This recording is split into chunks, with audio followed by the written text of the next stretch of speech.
यहाँ इस बात को शौनक जी मान रहे हैं कि मैं खाली होकर बैठूंगा तभी ज्ञान प्राप्त कर सकूंगा, वरना नहीं करूंगा। इसीलिए शौनक जी कह रहे मैं तो अज्ञानी हूं, बिल्कुल अंधकार है, एक दीपक जितना, एक दिए जितना भी प्रकाश नहीं, बिल्कुल अंधकार है, आप ही प्रकाशित करो और कथा का सार बताओ। सूत जी महाराज कह रहे हैं काल व्याल मुख ग्रास त्रास निर्णाश हेतवे श्रीमद् भागवतम शास्त्रम कलोकीरेण भाषितम। सूजी महाराज कह रहे काल सबका आना है, काल सबको अपने मुख का ग्रास बना करके आगे बढ़ रहा है, सबकी मृत्यु होनी है, सबका शरीर नष्ट होना है। हम सब जानते हैं हमारी मृत्यु होनी है, सब जानते हैं, लेकिन मानता कोई नहीं, मानना कोई नहीं चाहता।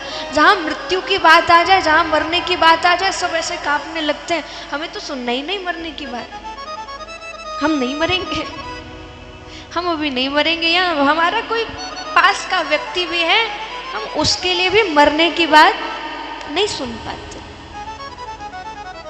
लेकिन जानते सब है कि सत्य है, मरना सबको है, कौन कब मरेगा ये नहीं पता, मरना तो है ही।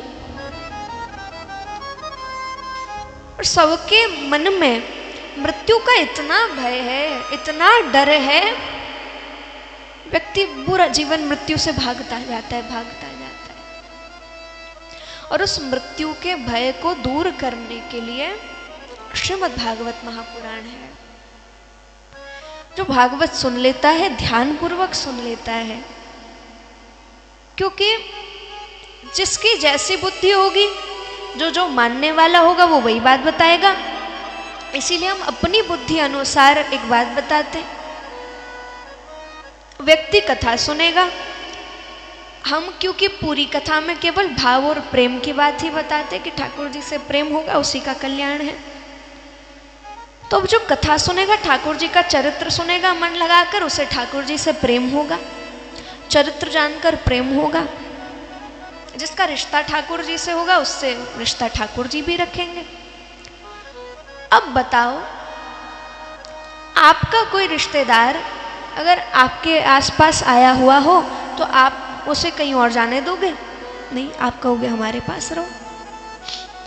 ऐसी ठाकुर जी, उनसे जो रिश्ता रखने वाले ठाकुर जी उसको दूसरी जगह नहीं जाने देंगे, तुम मेरे ही पास आओ।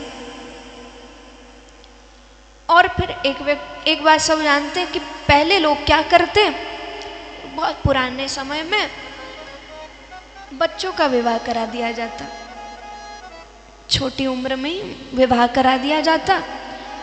कन्या को विवाह के बाद में रखा अपने माता पिता के घर ही जाता, थोड़ी वो बड़ी हो जाती फिर ससुराल भेज देते, ऐसा होता था। ऐसा ही हमारे साथ भी होगा।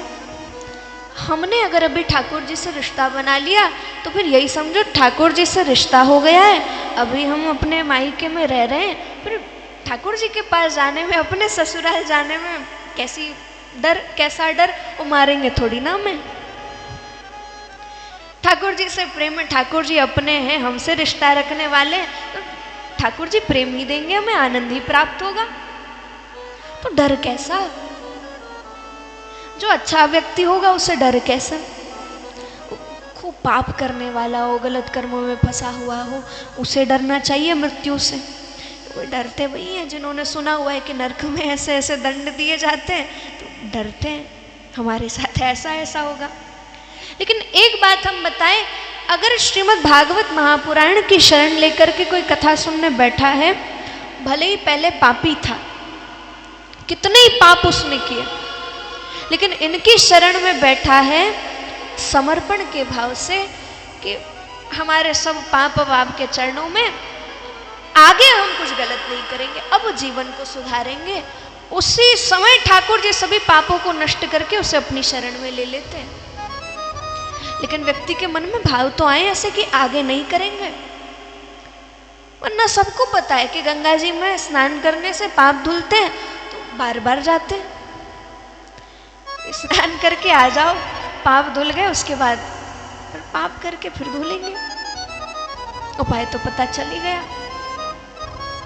लेकिन इस बात को भी जान जाओ कि गंगा जी भी उन्हीं पापों को धोएगी जो आपसे अनजाने में हुए।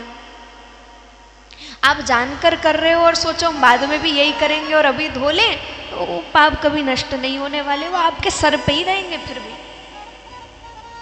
लेकिन वही बात है, वहां भी कोई समर्पण के भाव से चला जाए कि अब आपकी शरण में है, अब नहीं करेंगे, बस इतने पाप चले जाए, या जिसे प्रायश्चित हो जाए, उससे उसके पाप नष्ट हो जाते।